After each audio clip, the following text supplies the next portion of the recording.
After a brief respite over the summer, Europe is thrust back into battle as authorities struggle to contain a second wave of coronavirus.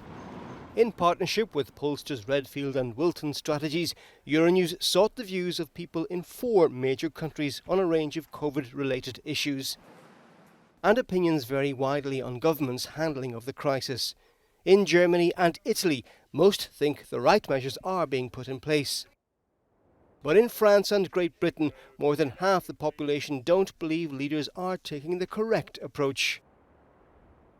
So what does that mean for officials potentially contemplating a return to the kind of nationwide lockdowns we saw in the spring? 53% of Germans and 58% of Britons support the idea, but the majority of French and Italians are either against or undecided on the issue. In Italy, only 45% would back a new general lockdown. And in France, the level of support is even lower, at 38%. If the pandemic is dividing populations at a national level, what is it doing to hopes for a unified EU approach, as leaders in Brussels have called for?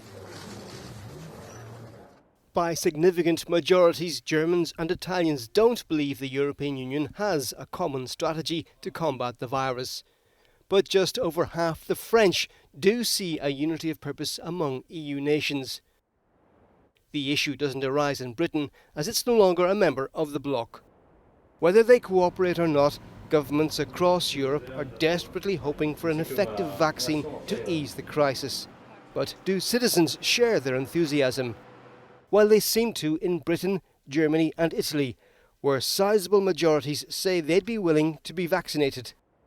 But scepticism abounds in France, where only 37% would put themselves forward for vaccination.